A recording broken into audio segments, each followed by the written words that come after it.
చంద్రబాబుతో పార్టీ నేత దేవినేని ఉమా భేటీ అయ్యారు. మైలవరం టికెట్ పై చర్చించారు. మొదటి జాబితాలో తన పేరు లేకపోవడంతో క్లారిటీ కోసం దేవినేని ఉమా చంద్రబాబును కలిశారు.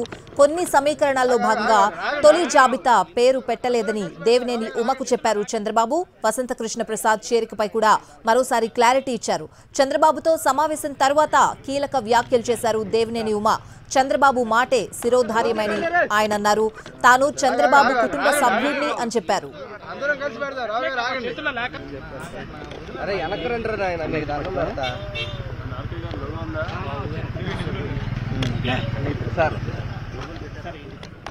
చంద్రబాబుతో పార్టీ నేత దేవినేని ఉమా భేటీ అయ్యారు. మైలవరం టికెట్ పై చర్చించారు. మొదటి జాబితాలో తన పేరు లేకపోవడంతో క్లారిటీ కోసం దేవినేని ఉమా చంద్రబాబును కలిశారు. కొన్ని సమీకరణాల్లో భాగంగా తొలి జాబితాలో పేరు పెట్టలేదని దేవినేని ఉమకు చెప్పారు చంద్రబాబు.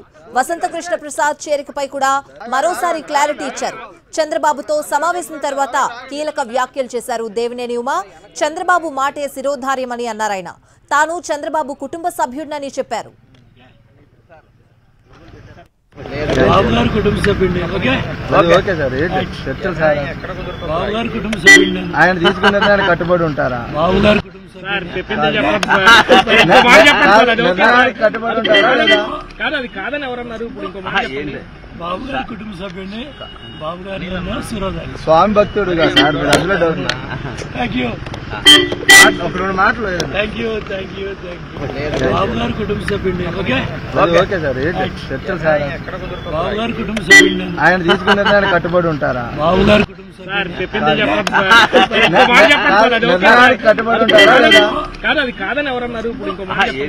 బాబు గారి కుటుంబ సభ్యుడిని, బాబు గారి శిరోధారి, స్వామి భక్తుడుగా సార్ మీరు అందులో డౌట్. థ్యాంక్ యూ, ఒక రెండు మాటలు. Thank you, thank you, thank you. Babu గారి కుటుంబ సభ్యుడిని ఓకే సార్ చర్చలు సార్. బాబు గారి కుటుంబ సభ్యుడిని ఆయన తీసుకున్నది ఆయన కట్టుబడి ఉంటారా? బాబు గారి కుటుంబ సభ్యుడిని